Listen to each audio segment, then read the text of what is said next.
everybody, and welcome to Brooks Knows Baseball, with the weekly podcast where we talk about all the current events in the baseball world. Today, we have a very, very special episode where we have the Royals radio announcer here, Jake Eisenberg, along with obviously BF John as well. But Jake, we're very happy to have you here, and give us a little introduction, a little background about yourself to let everyone know a little bit about you. Sure. Well, first, thanks for having me, guys. It's good to see you guys. I like the Storm Chasers gear.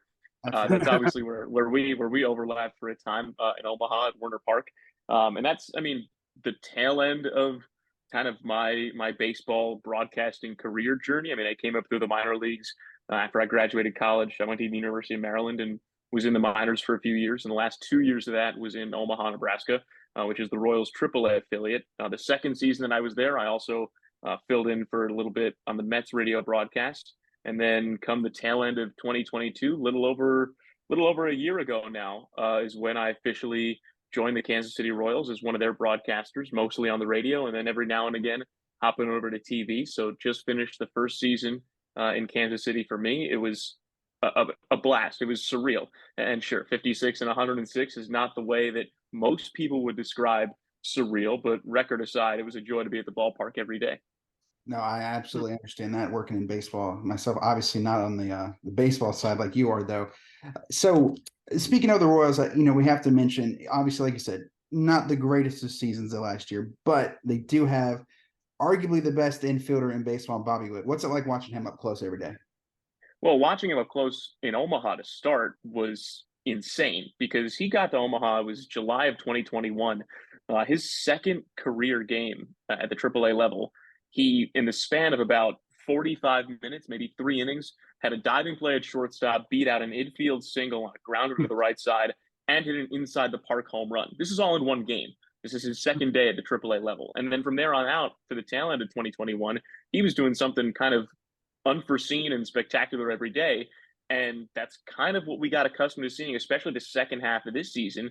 He went on a tear where he was the best player in the American League, best player in baseball, arguably at times.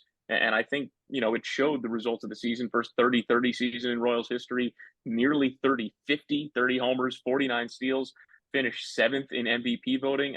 This is a superstar who's only 2 seasons into his big league career and still just 23 years old. One thing I really like about Bobby, obviously, when I worked with the Royals organization, I started studying up about him a lot. Obviously, I'm from Virginia. We're Oriole fans. We're big Oriole fans, and seeing Gunnar Henderson, I feel like there's such a similar skill set there. Gunnar's rookie season was very similar to Bobby's rookie season. The only thing Bobby does a lot better is he steals a lot more bases than Gunnar. So I think it's great to see Bobby really turn it on, and hopefully get some more national recognition there, and maybe hopefully get some better results next year team wise, so he gets that national recognition there. Yeah, no, and I think that's coming. I think, Bobby's first season, his rookie season, yeah, there were some growing pains. He bounced between shortstop and third base. Remember, he was just 3 years removed from playing high school baseball when he made his big league debut in 2022. And you saw him take a pretty massive step forward last season. Absolutely. It's no, he's definitely got some Hall of Fame trajectory, obviously, if he keeps this going up. So let's go to the next topic here. So I know the K is obviously, I've been there a few times myself. Taken some tours, obviously not as intricate as you have taken the tours there, but it's a great stadium nonetheless. What would you say some of the most memorable stadiums that you've been to this year are? So, because of the now balanced schedule, I've had the chance to go to pretty much every ballpark at this point. Between this season with the Royals and the 2022 season, doing a lot of road games on a fill-in basis with the Mets. At this point, there are only 2 ballparks that I have not called a game in yet. That's Pittsburgh and Toronto, because I missed our series in Toronto this season, and we haven't gotten to Pittsburgh yet. So we'll get to those 2 in the 2024 season. My favorites outside of Kauffman Stadium, my personal biases and the home ballpark aside, a lot of my favorite ballparks are actually West Coast ballparks. I love San Francisco. I love Oracle Park. I love the brick wall in right field that's 24 feet high as an homage to Willie Mays and McCovey Cove, and you can see across the water. And it's got a great history and a great feel, but also still has some intimate parts to it for the fan base. And, the iconic glove out in left field and the Coke bottle, which is actually a slide. Not many people realize that. It's a slide inside of that bottle. So Oracle Park is a personal favorite. I also love San Diego. Petco Park just has a great feel, great atmosphere. Obviously, it's San Diego, so the weather's pretty good too. The area around it with the Gaslamp District is great. So San Diego's up there. If I were to, put together a top five of sorts, I was in Seattle for the first time this year, T-Mobile Park. We were there. It was mid-August, beautiful weather. Roof was open. That definitely plays a part. I'm not sure if I would have felt differently had it not been as nice and the roof had been closed. But for those specific days, it was about as perfect as it could possibly be. That was an electric atmosphere. Seattle was a lot of fun to be in. Went kayaking while we were there. Got some great coffee while we were there. So it's not just the ballparks that you go to; it's the cities too, and what you're able to do in those places. Just a couple others that I'll give you off the top of my head. Obviously, I mean, you guys are Orioles fans, so Camden Yards is a gem, and I'm not just saying that because I'm talking to you guys. I mean, I went to the University of Maryland. It's not too far from Baltimore, so I was at Camden Yards a handful of times while I was in school there, and it's still just such a crown jewel of a ballpark in baseball. So it was cool to be back there in a professional capacity this season and call a game there for the first time. And you got the warehouse out in right field and guys trying to hit the bricks and stuff like that. Just a really classic ballpark. And then a couple that I think might fly under the radar for most people.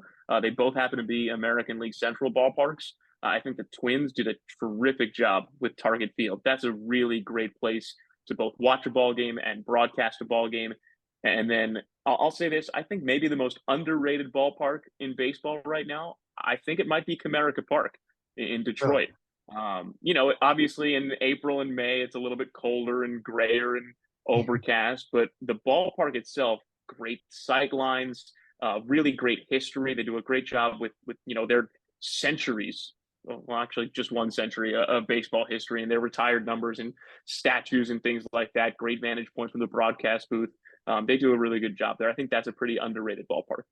So now I have to ask you, you gave some favorites. What if you had to give a least favorite? And hypothetically, of course, what would you say? Oh, see now you're trying to get me in trouble. Now you're trying to get me in trouble. No, I mean, look, that's kind of the layup answer. And the truth is, that ballpark has aged and there haven't been a lot of things to spruce it up over time. And so, there's a lot that, there's a lot, it leaves a lot to be desired, that ballpark and the situation and everything that's happening with the team there certainly doesn't help because you don't get as much support, from anywhere for that ballpark. So, I would say that one's probably in a bottom grouping.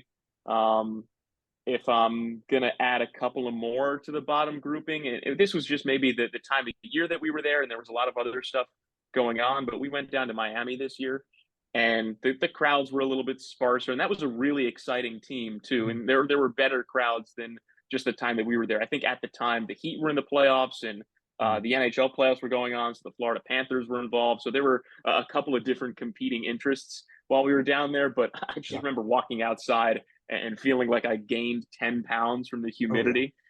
So that was a trip that was probably, I guess, closer to the bottom of my list. But to be honest, I asked some of the players this sometimes what their favorite ballparks is and if they have a least favorite. And I'll borrow a line from Freddie Fermin this year because this was his first time really seeing a lot of big league ballparks. And I say, hey, what's your favorite so far? And he's like, all of them. I love all of them. They're all big league ballparks. And he's right. Every single big league ballpark is better than every single minor league ballpark that every single one of these players has ever experienced. And I mean, that goes for me too. There are some great minor league parks that I love to visit and call games at, but sorry to say, they don't really hold a candle to the big league yards. No, I 100% agree with that. I've been to my fair share of minor league parks, worked in quite a few of them. But even for me, the best minor league park that I've ever been to are all the spring training in Florida because they have the major league aspect to it. I'm obviously very, very biased to the Twins organization down at Fort Myers, Hammond Stadium. I think that's the best spring training facility with the Twins Academy there. For the dormitories for the players and everything. That I love Twins Academy. It's an amazing place. Speaking of good baseball memories and everything, what would you say? I know obviously you worked in the minors and the majors. What's some the best memories that you've had working up in your career? Well, so luckily, I mean, I started in Brooklyn with the Cyclones. At the time, it was the Mets affiliate in the New York Penn League, which no longer exists. It was a short season league. And then I was with the Winston-Salem Dash. It was a White Sox affiliate in the Carolina League. Then the Richmond Flying Squirrels, Giants AA affiliate in the Eastern League, and then the Omaha Storm Chasers once they moved to the International League after the canceled 2020 season. So basically, I had the chance to work with 4 different teams at 4 different levels in 4 different leagues, which meant I got to see a ton of places. In terms of like which memories really stick out, I mean, there was the Eastern League All-Star Game in 2019 that Richmond hosted. That was a lot of fun to be a part of that broadcast and that event, home run derby, some stuff around town. In Winston-Salem, it was a really talented team. Dylan Cease was there. Luis Robert was there. Gavin Sheets was there. Nick Madrigal was there. That was a team that had about as much talent as any one minor league team has had in quite some time. The Brooklyn Cyclones experience, just kind of going backwards chronologically, it was the first time that I got to call professional baseball. And growing up in New York and growing up a Mets fan, having Edgardo Alfonso as the team's manager and getting to work with him every day, that was a pretty special experience. And specifically, baseball on Coney Island in Brooklyn is pretty neat too. One of my favorite things about it, during the summer, they'll have fireworks, I don't know, some hundreds of yards down the beach at Luna Park, which is kind of an amusement park area. There's a big Ferris wheel. There's the famous Cyclone roller coaster, things like that. And those fireworks will go off during the games. So on Fridays, about 9:30, those fireworks will shoot off, and you'll still be in the 7th inning. And it's kind of like that scene from Sandlot. So Yeah. really, really cool places, really cool experiences. And that's not to discount anything at Warner Park, too. That was a treat every day. Yeah. Speaking of Warner Park, I loved it. It was a great ballpark. The wind in Nebraska, though, gosh, is killer. Is killer. The wind, Yeah. the weather there's it's not the greatest. No, it hurts the crowds. It hurts the offense the first month or two of the season. But I'm going to touch on a good base memory that I have with a mutual friend that we have, John Vitas, the broadcaster with the Fort Myers team. I think one of the coolest base memories that he let me have really, it was on Father's Day. He let me on the radio, and I told my grandfather to listen on, and he let me say Happy Father's Day to him live on the radio. So that to me was one of the coolest baseball memories that I That's cool. which I really like that. But kind of let's segue into the upcoming season for the Royals here. I know, like you mentioned, last year obviously wasn't the year that everyone wanted. So what are we looking at for the 2024 season? You think they're going to make any moves? Was free agency, trades, anything like that? Well, we've already seen a little bit of movement with the deadline to add players to protect them from the Rule 5 draft. The Royals added Will Klein, and they also added Tyler Gentry, neither of which were massive surprises, but they'll compete for spots in spring training. And then at the non-tender deadline this past Friday, we saw a handful of different moves. There were a couple of players that were designated for assignment and then later signed to minor league deals, like Austin Cox, who's going to be out most of the season with an injury, and Logan Porter, who's just a tremendous, tremendous person and a tremendous story. And hopefully we'll see him back at the big league level at some point down the road. But then the Royals made 2 trades. They traded some cash to the Braves and got back Nick Anderson, a pitcher who had some injuries last season, but when he was healthy was really effective. And then maybe the most eyebrow-raising deal or most interesting deal that the Royals did, they traded Jackson Kowar, the Atlanta Braves, and got back Kyle Wright. So it was a trade of first-round picks. Kyle Wright's going to be out for most, if not all, of the 2024 season after having shoulder surgery, but he's just a couple of years removed from being a Cy Young contender. And Jackson Kowar was the best pitcher in AAA for the first 5 starts of the 2021 season. He went on to become the AAA East Pitcher of the Year and also got his first taste of the big leagues that season. And he just never quite figured it out as a starting pitcher. And then we saw some flashes of him starting to figure out as a reliever. And I think this will be a change of scenery that will benefit him greatly. And I hope he figures it out and finds, a good amount of success with the Braves, a team that's, pretty close to his hometown in the Charlotte area, and also where he went to school in Gainesville. It might be weirdest for a guy like Brady Singer, who's literally pitched with Jackson Kowar on his team every single step of the way since they got to campus at the University of Florida. So those were kind of the 2 main moves that the Royals have made recently. I think there are more coming. There are going to be some free agent signings. I think the Royals will be somewhat active in the trade market, looking for the right pieces and the right opportunities. And it'll be interesting to see how this roster takes shape. Yeah, one thing I thought was kind of surprising. I don't know if it's necessarily surprising. They didn't protect Asa Lacy, did they, for the Rule 5 They draft? did not. They So did not. And that was a bit of an eyebrow raiser too. And then when you think about it, you start to understand a little bit more. Look, those 40-man roster spots are very highly coveted. There's only 40 of them.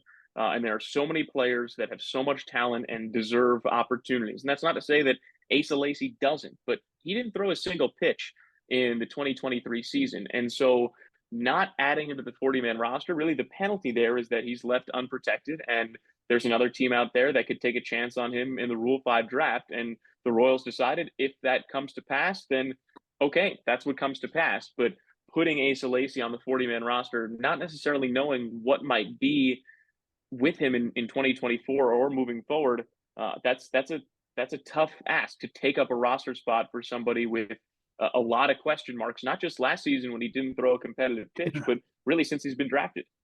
Yeah. Is he supposedly healthy now? Because I know, as far as I know, throughout most of the last season, he was working out and rehabbing down in Arizona. Okay, good. Now, this next question, I feel like it's going to be hard to answer just because it's about Zach Greinke, and you never know what Zach Greinke is going to do because I know what kind of guy he is. Do you think he's coming back, or do you think he's going to retire? Because isn't he only like 4 strikeouts away from, was it 2 or 3,000 or something like that?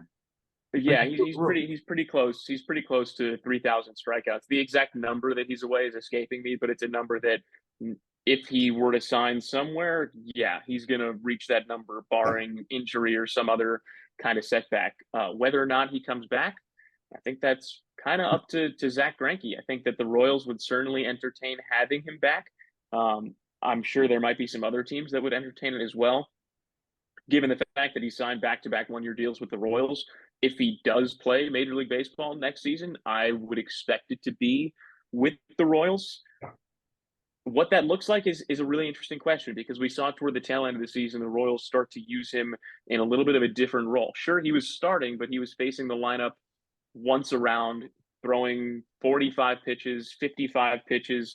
It was kind of a touch and go as a matter of effectiveness. There was times where there was an opener used in front of him. And basically, how does his role change? And I think a lot of that would have to do with what other pitchers the Royals have on their roster or in their rotation, what Zach Greinke is willing to do. And last season, every indication pointed that he's willing to do just about everything. So I think if the Royals do have a need and a spot, and Zach Greinke has a desire, I think there's certainly, a match that can be made there for a third consecutive season. Awesome. Well, that's everything I got. John, do you have anything you want to add before we wrap it up here? Yeah, real quick, prospect wise, like I mentioned previously, before we went on the air, being a fan of Baltimore, we knew as soon as we got Elias, we knew where we were headed.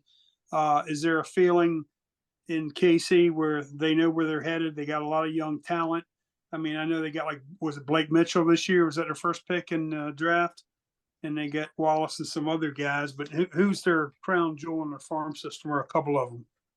Sure. Well, I mean, that's one of the really interesting things about the Royals this season. And I mean, just using the Orioles as an example, that's a team that lost over 100 games just 2 years ago and now won 100 games and made the playoffs. And we saw two teams that lost over 100 games reach the World Series in the Diamondbacks and the Rangers. So it's evidence that these turnarounds can happen a lot quicker than some people may think they can or may realize. And the thing about the Royals right now is, sure, there is talent in the farm system. There's, Gavin Cross, a former first-round pick, who sure took his lumps last season and had a tough end of the season. But Blake Mitchell's a guy that the Royals have really high hopes for. Blake Walters as well, a right-hander pitcher that they drafted out of high school last season. But Tyler Tolbert is a guy who really jumped off the page last season. He's the organization's hitter of the year, tremendous speed, great glove. Good bat to ball skills as well. He was at the AA level, should likely be at the AAA level to start next season. Javier Vaz was another guy that I think really improved his stock and opened some eyes. He was a little bit under the radar, but coming out of Vanderbilt, a really good college program. Another guy that you could see in spring training kind of make a splash and open some eyes and open some ears. Tyler Gentry, who was added to the 40-man roster, Will Klein, who was added to the 40-man roster, are a couple of other names to keep an eye on. And then the truth is, a lot of the other names we saw a little bit at the big league level this past season. We saw John McMillan and his triple-digit heater and his wipeout slider. We saw Steven Cruz, who the Royals acquired in a trade before the start of last season for Michael A. Taylor. We saw Anthony Viziano, and we saw Jonathan Bolin, and we saw Alec Marsh. So we've seen a lot of the top tier prospects that the Royals have had get a taste of the big league level this past season.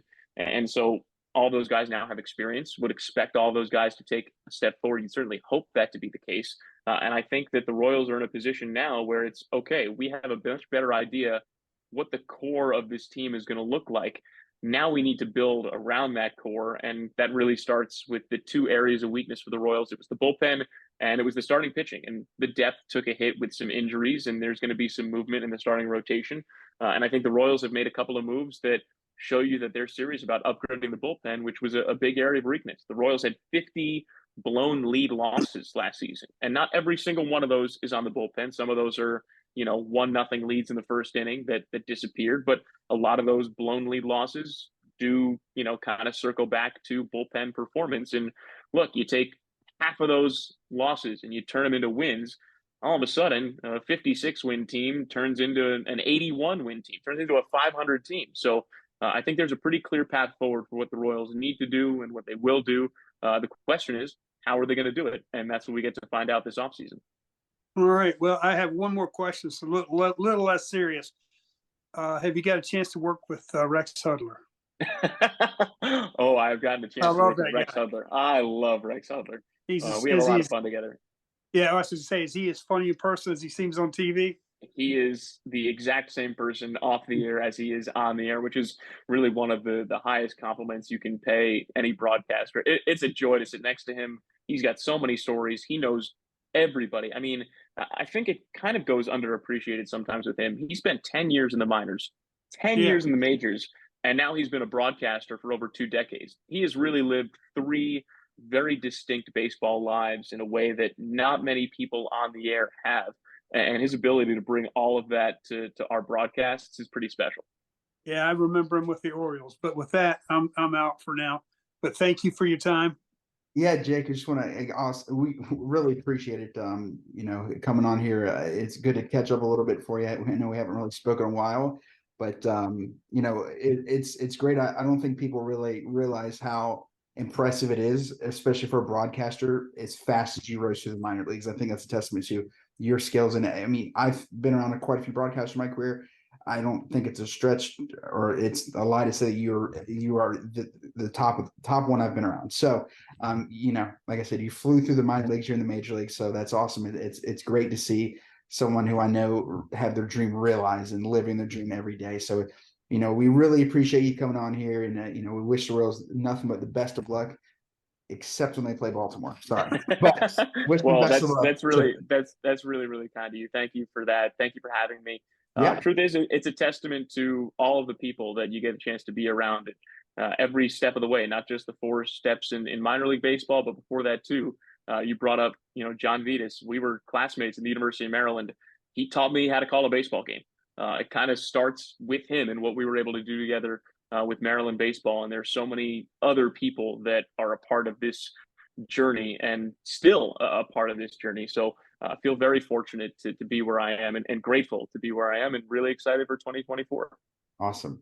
Well, with that, John, let's do the sign off. We'll get out of here.